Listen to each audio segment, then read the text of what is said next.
Se você se mudou há pouco tempo para um condomínio, é normal que tenha algumas dúvidas quanto à função do síndico, sobre como funcionam as despesas e até mesmo a organização do local. Inclusive, até quem mora há muitos anos em um edifício pode ter as mesmas dúvidas. E para tirar todas as dúvidas, as minhas e as suas também, nós recebemos o advogado e professor universitário Manassés Lopes. Boa tarde, doutor. Bem-vindo ao Ver Mais. Que alegria, Kelton, estar aqui com você e toda a companhia do Ver Mais. É sempre um prazer poder ajudar as pessoas a conhecerem melhor os seus direitos. Bacana. Condomínio, qual seria a definição de condomínio? Vale só para prédio? O que acontece? O condomínio, o significado dele é quando uma, duas ou mais pessoas, eles possuem a propriedade de um lote, ou no caso do condomínio edilício, né, uma unidade autônoma, que é, por exemplo, um apartamento. Então, o que acontece? Você vai lá e você quer fazer a compra de um apartamento. Você vai comprar uma unidade autônoma de um apartamento. E aí, você e outros condôminos, né, que é o nome juridicamente que a gente usa, você pode usar e gozar daquele patrimônio. Só que a questão do condomínio é que você compartilha a propriedade com mais alguém. No caso do condomínio de lotes, por exemplo, acontece, vamos dar um exemplo de uma cidade aqui em Santa Catarina, Rancho Queimado. Rancho Queimado tem alguns condomínios privados. Tem várias casas em Rancho Queimado e aí existe uma área comum e uma área privativa, né? E isso é um condomínio. As pessoas usufruem da mesma área de terra. Muito bem, já que você tocou nesse ponto, quando a gente vai comprar, alugar um imóvel, vem a descrição ali, né? O total de área construída, total de área útil, total de área privativa. Como que a gente pode, então, entender o que é cada parte desse imóvel, então? Kelton, vamos lá. A área privativa é a área da pessoa que possui, por exemplo, a sua casa, a sua unidade autônoma. Lá, a partir da porta, né, e você adentrou dentro da casa, aquela é a sua área. Lá você vai usar ela privativamente. Em relação à área comum, é a área onde os condôminos podem utilizar em conjunto.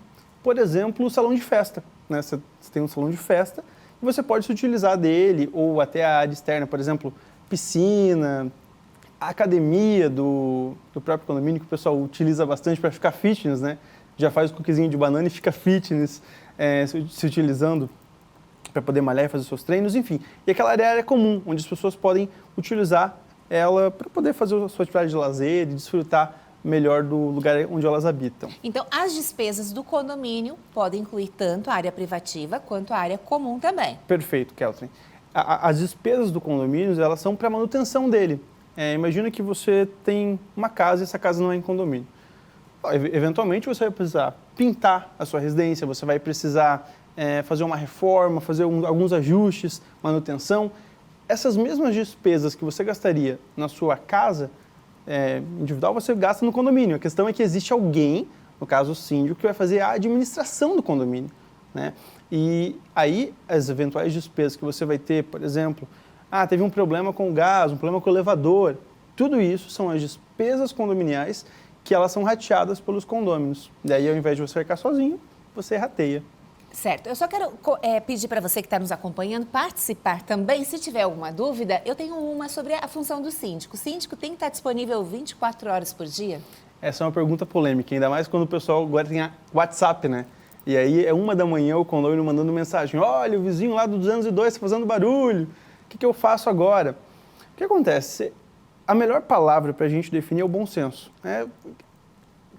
Obviamente, a pessoa está ali para poder cuidar e aprimorar, né, o condomínio, para poder ajudar as pessoas a usarem melhor, obviamente, administrar bem o condomínio, mas o cara não é um funcionário, né? Ele não está à disposição de você 24 horas por dia. Em que pese ele receber uma remuneração, é igual você não trabalha 24 horas por dia, né? Você tem o seu momento de lazer, seu momento de descanso com a família. Então, é sempre ter o bom senso. Obviamente que o síndico ele tem a responsabilidade de poder fazer o cuidado, manutenção do prédio e tentar, acho que o síndico muitas vezes é um conciliador, né? Tentar conciliar os problemas. Porque às vezes alguém tem um problema, imagina que a pessoa trabalha à noite e aí pela manhã ela precisa descansar um pouco. E aí tem o vizinho lá que 7 horas da manhã já começa a fazer um monte de barulho. E às vezes buscar a conciliação entre os condôminos é o melhor caminho, né? Para que as pessoas possam viver em paz e harmonia. Porque pensando que se você contratar uma empresa para administrar o condomínio, você vai ter que mandar mensagem dentro do horário comercial. Então, da mesma forma, se existe um síndico, a figura lá dentro, não é porque ele mora no prédio que ele também precisa estar disponível 24 horas. Então, Perfeito. nessa linha. Doutor, agora está muito em alta a questão do Airbnb, né? Aquela forma de você locar um quarto ou até mesmo a casa inteira por alguns dias. Como é que funciona isso? A pessoa que tem uma propriedade, um imóvel, ela tem liberdade de locar o apartamento dela sem comunicar, sem avisar o síndico? Keltrin, essa pergunta ela é extremamente importante. Inclusive, recentemente, o STJ definiu que os condôminos, aquelas pessoas que adquiriram, né, uma unidade autônoma, reunidas em assembleia, podem proibir a locação por Airbnb. O que aconteceu? Muitas pessoas elas iam lá e adquiriram unidades autônomas para poder fazer investimentos. E aí, locavam no Airbnb e acontece muito de você fazer uma locação temporária de 2, 3 dias e é um entra e sai no condomínio. As pessoas vão lá, às vezes querem fazer uma festa ou querem curtir e isso gerava, às vezes, multa para o condômino. E aí o STJ falou, peraí, a gente tem um problema. Vamos deixar os condôminos, aquelas pessoas que adquiriram a unidade autônoma, decidirem qual é a finalidade que elas querem dar ao condomínio. Se ele vai ser um condomínio exclusivamente residencial ou se vai ser um condomínio comercial, ou se você pode fazer um condomínio misto, né? Existe aqui em Joinville, no centro, alguns edifícios que na parte de baixo a gente tem unidades para locação comercial, vai ter a panificadora do Seu Zé, a lojinha da Dona Maria, e nas unidades autônomas acima, né, no condomínio, edificada tem residencial. Então você pode também ter essa unidade mista. Só que tudo isso vai depender da convenção de condomínio. Agora, se não tiver nada na convenção, pode fazer então.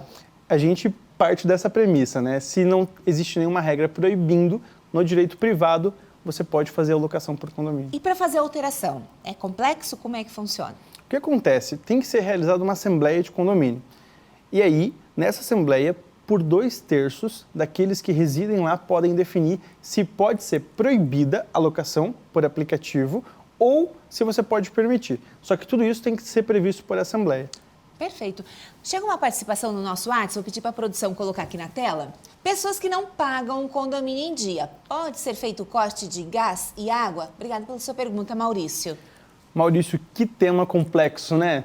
Porque o que acontece é a pessoa que ela está inadimplente, que é o condômino inadimplente, ele fica bloqueado para algumas coisas. Por exemplo, você não vai ser permitido ao condômino inadimplente votar em assembleia. Por quê? Porque ele não está em dia com as obrigações dele. Mas ele, por exemplo, não pode ser proibido de estar nas áreas comuns. Se a água ela é fornecida por uma empresa terceirizada, por exemplo, alguma companhia aqui de Joinville, aí o condômino tem que arcar essas despesas com a companhia e não com o condomínio. Mas se isso está dentro... O gás normalmente é dividido, né? E aí, a depender da situação, a depender de como tiver convencionado com os condôminos, pode ter esse corte. Pode ter ainda mesmo sendo algo essencial. Exatamente. E é porque existem outras modalidades também, né? E aí a questão é o seguinte, eu sempre falo para o pessoal em sala de aula que a convenção de condomínio é a bíblia do condômino. Se você, lá estão as regras que falam sobre como vai ser, se pode ter barulho ou não, se pode ter festa, quais são o comportamento que você tem que ter. E aí a pessoa que mora num condomínio, ela tem uma obrigação, ela tem que ler a convenção de condomínio para poder compreender quais são as regras que ela está subordinada. O síndico pode ser destituído? Ele pode. É um problema muito complexo, né? Porque quando a gente vê na TV, geralmente o síndico é aquela figura horrível, né? Porque é o cara que coloca regras. Mas sim, ele pode ser destituído a depender do tipo de conduta. Imagina que ele é um síndico omisso, ele não ajuda os condôminos, ele não está cumprindo a sua função. E aí, isso também é realizado em assembleia e ele pode ser destituído sim. Quando for um casal, eles podem ocupar, por exemplo, o homem ser o síndico, a mulher ser o síndico e o outro ser o subsíndico ou fazer parte do conselho. Pessoas de uma mesma família do síndico podem ocupar outras funções? Keltrin, esse é um tema importante, por quê? Para ter um síndico, um vice, né, você precisa fazer uma eleição.